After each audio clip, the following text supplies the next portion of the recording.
At 32,000 feet, the world is a quiet place. The sky is a perfect, endless blue, and the clouds below look like a solid floor of white cotton. Inside the metal tube of a Boeing 777, life moves at a slow, comfortable rhythm. Passengers sleep. Businessmen type on laptops. Children watch movies. For almost everyone on board United Flight 2943, this was just another boring travel day. But for the woman in seat 24C, this flight was a torture chamber. Sarah Mitchell stared at her hands resting in her lap. They were trembling, just a tiny, rhythmic shake that she could not stop. She clenched her fists to hide it. She closed her eyes and tried to force her breathing to slow down. In 2, 3. Out 2, 3. It did not work. Her heart was hammering against her ribs like a trapped bird. Sarah was 36 years old. She wore a simple gray sweater and jeans. Her hair was pulled back in a messy ponytail. To the other passengers, she looked like a nervous flyer, perhaps afraid of turbulence. They had no idea that the woman shaking in seat 24C had once been one of the most elite pilots on the planet. 4 years ago, Sarah Mitchell was not a nervous passenger. She was Captain Sarah Mitchell of the United States Air Force. Her call sign was Shadow 7. In the world of military aviation, a call sign is more than a nickname. It is your identity, and Shadow 7 was a legend. She was the first woman to lead the elite 44th Fighter Squadron. She had flown combat missions in the Middle East. She had medals for valor. She was fearless, precise, and brilliant. But legends can be destroyed in seconds. 4 years ago, during a night training exercise over the Nevada desert, everything went wrong. Sarah was leading a formation of 3 jets. The night was pitch black. Suddenly, her flight computer began screaming warnings. It told her that her wingmen were in the wrong position. It told her she was about to crash. Trusting her instruments, Sarah ordered an immediate, hard turn. It was the wrong call. The computer had lied. The data was corrupted. By turning, she inadvertently caused the 2 jets behind her to collide. The explosion lit up the desert night. 5 pilots died that night. Friends, teammates, people she had promised to bring home. Sarah survived, but her life effectively ended. The military investigation was rushed and brutal. They needed someone to blame, and Sarah was the commander. They said she failed to verify her instruments. They said she panicked. They said she was reckless. The media destroyed her. They called her the pilot who killed her own squad. Her face was on every news channel. Strangers sent her death threats. Her car was vandalized. She was dishonorably discharged. Her pilot's license was stripped.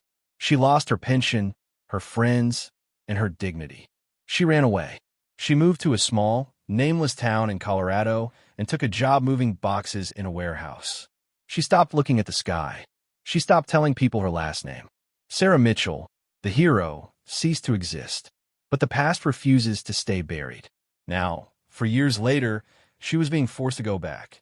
The families of the fallen pilots were suing her in civil court. Her lawyer told her she had no choice. She had to appear in Washington, D.C. for a deposition. So, here she was, seat 24C, trapped in a metal tube, surrounded by the ghosts of her past, trying not to scream. A flight attendant walked by with a beverage cart. She was young, with a bright, professional smile. "Would you like something to drink, ma'am?" "Just water, please," Sarah whispered. Her voice sounded rusty. The attendant handed her a plastic cup. As Sarah reached for it, her sleeve rode up slightly. The attendant's eyes caught the jagged, silvery scars on Sarah's forearm, burn marks from the ejection seat rocket 4 years ago. "Are you okay?" the attendant asked gently. "You look a little pale." "I am fine," Sarah lied. "Thank you." She turned away, staring out the window at the wing. She hated looking at the wing. She knew too much about it. She knew the hydraulic lines running inside it. She knew the fuel load. She knew exactly what could go wrong. In the cockpit, everything was peaceful. Captain David Reynolds was a veteran. He was 53 years old with graying hair and a calm demeanor. He had flown commercial jets for 27 years without a single accident. He loved his job. "Navigation check," he said. First Officer Amanda Chun, a sharp young pilot in her 30s, looked at her screens. "On course." Waypoint Charlie in 10 minutes. Fuel flow is optimal. Excellent, Reynolds said. Should be a smooth run into D.C. He reached for his coffee cup, but his hand missed. He frowned. That was strange. He tried to reach for it again, but his arm felt heavy like it was made of lead. Captain? Amanda asked. You okay? Aye. Reynolds tried to speak, but his tongue felt thick. The cockpit began to spin. The bright blue sky outside the window turned gray. David? Amanda's voice rose in panic. Reynolds slumped forward against his harness. His head dropped. Captain Reynolds. Amanda shouted. She reached over to shake him, but as she moved, a wave of dizziness hit her like a sledgehammer. Her vision blurred. Her heart began to race uncontrollably. Hypoxia, her brain tried to tell her. Or fumes. Something is wrong with the air. She tried to reach for her oxygen mask, but her fingers would not work. Her muscles turned to jelly. Mayday, she whispered. She slapped the transmit button on the radio, but she did not know if she pressed it hard enough. Mayday, pilots, incapacitated. Blackness took her. Her head fell back against the seat. In the cockpit of United Flight 2943, both pilots were unconscious. The Boeing 777, carrying 187 souls, was flying itself on autopilot at 500 miles per hour. In the cabin, the fastened seatbelt sign dinged. Then it dinged again, and again. Then, the emergency alarm began to wail, a high-pitched, rhythmic siren that no passenger wants to hear. A flight attendant rushed to the cockpit door. She punched in the code. The door opened. She gasped. She saw Captain Reynolds slumped over the controls. She saw First Officer Chun unconscious. She grabbed the interphone. Medical emergency. We need a doctor. But a doctor could not fly a plane. The head flight attendant, a woman named Lisa, grabbed the public address system. Her hand was shaking so bad, she almost dropped the mic. Ladies and gentlemen, her voice cracked over the speakers. Please give me your attention. We have a medical emergency in the cockpit. Both pilots have become incapacitated. A gasp went through the plane. The low hum of conversation stopped instantly. We need to know immediately, Lisa continued, her voice rising in panic. Is there anyone on board with flight experience? Anyone who knows how to fly a plane? Please ring your call button now. Silence. Terrifying, absolute silence. Passengers looked at each other. Eyes wide. Mouths open. What do you mean? A man in row 10 shouted. Who is flying the plane? The autopilot is on, Lisa said, trying to stay calm. But we need someone to land. Please. Is there a pilot on board? Nobody moved. In seat 24C, Sarah Mitchell felt her blood turn to ice. She knew exactly what was happening. The autopilot could keep the plane level, but it could not talk to air traffic control. It could not change course, and it certainly could not land. Eventually, the plane would run out of fuel, and then it would fall. 187 people.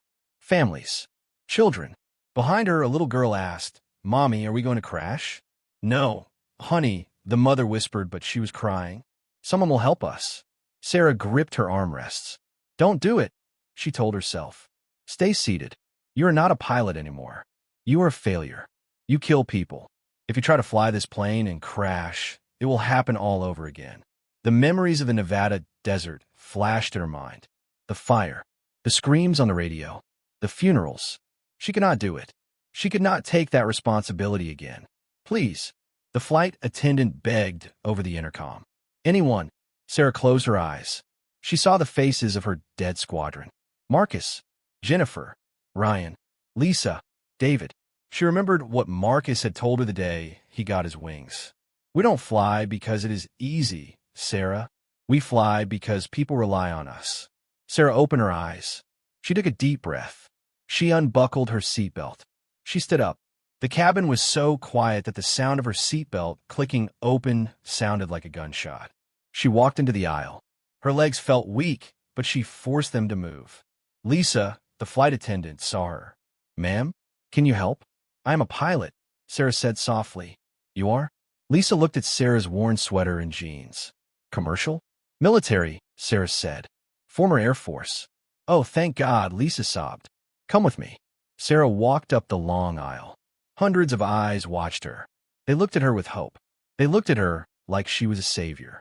If they knew who she really was, if they knew she was Shadow 7, the disgraced pilot, they would probably scream. She stepped into the cockpit. The air smelled stale. She quickly checked the pilots. They were breathing, but deeply unconscious. Their skin was flushed pink. Carbon monoxide, Sarah muttered. Or pressure leak. She checked the cabin pressure gauge. It was holding steady. Whatever had knocked them out had dissipated, or the air scrubbers had handled it. But the pilots were out cold. Sarah sat in the jump seat behind the center console. She did not dare move the captain. She reached forward and touched the controls. It had been 4 years. For long years since she had touched a flight stick. But her hands remembered. It was muscle memory. The layout was different from an F-16 fighter jet, but the principles of flight were the same. Speed, altitude, heading. She put on the spare headset. The radio was filled with static. She keyed the mic. Her thumb pressed the button. "Mayday, mayday, mayday," she said. Her voice was calm. It was her command voice. The voice she used when missiles were locking onto her. "This is United 2943. Both pilots are incapacitated. I am a passenger taking control of the aircraft, requesting immediate assistance." 50 miles away, in the clear blue sky, 2 silver shapes cut through the air. They were F-22 Raptors, the most advanced fighter jets in the world. They were on a routine patrol, guarding the airspace over Colorado. Captain Jake Morrison was the flight lead. He was young, arrogant, and talented. "United 2943, this is Raptor lead," Jake radioed. "We read you. What's your status?" Sarah took a breath. She knew she had to identify herself. She had to use a call sign so they would know she was military. But she did not have one anymore. She had only one name that mattered. "Raptor lead," she said. "This is Shadow 7. In the cockpit of the F-22, Jake Morrison froze. Did she say Shadow 7? His wingman, Lieutenant Vasquez, asked over the private channel. "Yeah," Morrison said. "I heard it. That call sign is dead," Vasquez said. "That belongs to Sarah Mitchell, the one who killed her squadron in Nevada." Morrison felt a chill go down his spine. He remembered the story. Every pilot did. Sarah Mitchell was a cautionary tale. A pilot who panicked and caused a massacre. "United 2943, Morrison said, his voice hard. "Identify yourself. Name and rank." "Sarah Mitchell," she replied. "Former captain, U.S. Air Force." "Look, I know who I am. I know what you think of me. But I have 187 people on this boat, and I need help bringing them down. Are you going to help me, or are you going to judge me?" Morrison paused. He looked at the massive airliner in the distance. He saw the lives inside. "We're coming to you, Shadow 7, Morrison said. "We are on your wing." Within minutes, the 2 fighter jets appeared alongside the Boeing 777, one on the left, one on the right. They were sleek, deadly, and reassuring. "Ground control is on the line," Morrison said. "Switch to frequency 121.5. Sarah switched the frequency. "Shadow 7, this is Air Traffic Command." A deep, older voice came through the headset. "This is Colonel Richard Hayes." Sarah stopped breathing. Colonel Hayes. She knew that voice. He was the man who had led the investigation into her accident. He was the man who had signed her discharge papers. He was the man who had ruined her life. "Colonel," Sarah whispered. "Sarah," Hayes said. His voice was not angry. It was gentle. "I'm glad it is you up there." "Why?" Sarah asked bitterly. "So you can watch me fail again?" "No," Hayes said firmly. "Listen to me, Sarah. We need to focus on landing this plane. But before we do, there is something you need to know. Something I have been trying to tell you for 3 years." "I do not want to hear it," Sarah said. "I just want to land." "You need to hear it," Hayes insisted. "Because you need to know that you are not a failure. We reopened the investigation, Sarah." Sarah's hands froze on the yoke. "What?" "We found the black box data from your wingman's jet," Hayes said. "It was corrupted. The flight computer gave you false readings. It showed your team was 2 miles away when they were right next to you. You made the correct decision based on the data you had. It was a hardware failure, Sarah, not pilot error." Sarah stared at the horizon. The sky blurred as tears filled her eyes. "You did not kill them, Sarah," Hayes said softly. "You were innocent. We fully exonerated you 6 months ago. We tried to find you, but you had disappeared." A sob escaped Sarah's throat. For 4 years, she had carried the weight of 5 coffins on her back. She had woken up every morning hating herself. She had looked in the mirror and seen a monster. And it was all a lie. She had not failed. The machine had failed. "Are you still with me, Shadow 7? Hayes asked. Sarah wiped her eyes with the back of her hand. She took a deep breath. She felt a weight lift off her chest, a weight she had not realized was crushing her ability to breathe. "I am here, Colonel," she said. Her voice was stronger now. "I copy." "Good," Hayes said. "Now let us show these people how an Air Force pilot lands a plane. We are diverting you to Edwards Air Force Base, longest runway in the country. Emergency crews are rolling. You have the Raptors for escort. You can do this." "Copy that," Sarah said, turning to heading 240. She disengaged the autopilot. The yoke felt heavy in her hands. The Boeing 777 was a beast compared to the nimble fighter jets she used to fly. It was sluggish and heavy, but was flying. She could feel the air over the wings. She could feel the vibration of the engines. She was flying again. "Raptor lead to Shadow 7, Morrison radioed. Your turn looks good. Your altitude is 28,000.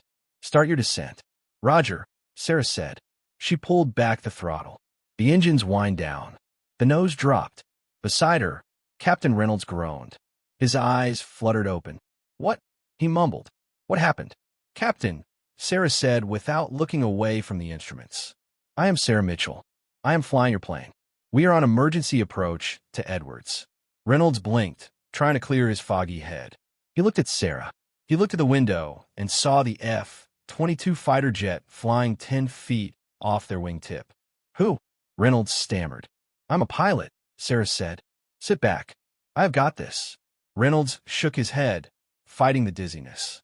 He looked at Sarah's hands on the controls. They were steady, precise. He looked at the instrument panel. The plane was perfectly on course. "Okay," Reynolds whispered. "Okay, I need you to handle the flaps and gear," Sarah said. "I do not know the speed ratings for this aircraft." "VREF is 145 knots, Reynolds said, his professional instincts kicking in despite his weakness. "Flaps 20 for approach." "Copy," Sarah said, descending to 10,000. The desert floor of California rose up to meet them. The vast dry lake bed of Edwards Air Force Base stretched out like a welcome mat. "Tower to Shadow 7, a new controller spoke. You are cleared for landing runway 22. Wind is calm. You have the ball. Gear down," Sarah ordered. Reynolds pulled the lever. Thump, thump, thump. 3 green lights. "Gear down and locked," Reynolds confirmed. The ground was rushing up fast. A commercial jet sits much higher off the ground than a fighter jet. The perspective was weird. It felt like she was too high. "Watch your flare," Morrison warned from the F-22. "Do not pull back too early." "I know," Sarah said through gritted teeth. 100 feet, 50 feet, 30 feet. "Now," Reynolds said. Sarah pulled back on the yoke. The nose tilted up. The main wheels hunted for the concrete. Screech. A puff of smoke. A shudder. The plane settled onto the runway. "Reverse thrust," Reynolds shouted. Sarah slammed the throttles into reverse. The engines roared. The plane shook violently as it fought to stop. She stood on the brake pedals. The end of the runway was getting closer. "Come on," she whispered. "Stop." The beast slowed. 80 knots. 60 knots. 40 knots. It came to a halt. Silence returned to the cockpit. Shadow 7. Colonel Hayes said over the radio. "Welcome home." In the cabin, the passengers erupted.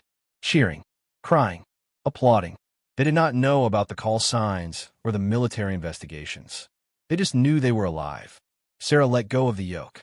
Her hands were shaking again, but this time it was from adrenaline, not fear. Reynolds looked at her. That was a hell of a landing." "Thank you, Captain," Sarah said. The cockpit door burst open. Emergency medics rushed in. They tended to Reynolds and Chun. Sarah unbuckled her belt. She stood up. She felt lightheaded. She walked out of the cockpit. The passengers saw her. They went silent for a second, and then the cheering got louder. People reached out to touch her arm. They thanked her. They called her a hero. Sarah walked down the stairs to the tarmac. The bright California sun hit her face. Colonel Hayes was waiting at the bottom of the stairs. He was in his blue uniform. He looked older than Sarah remembered. He did not salute. He walked up and hugged her. "I am so sorry, Sarah," he whispered. "We failed you, but you did not fail us." Sarah started to cry. She cried for the 5 friends she lost. She cried for the 4 years she lost. She cried because finally the nightmare was over. The aftermath was a whirlwind. The media story changed overnight. The headline killer pilot was replaced with hero of Flight 2943. The Air Force held a press conference. They publicly apologized to Sarah. They released the classified data proving the computer failure. They restored her rank of captain. They offered her back pay. The families of the fallen pilots, the ones who were suing her, dropped the lawsuit. They asked to meet her. It was a difficult meeting. There were tears. The mother of Marcus Webb, Sarah's wingman, held Sarah's hands. "We hated you for so long," she said. "We needed someone to blame.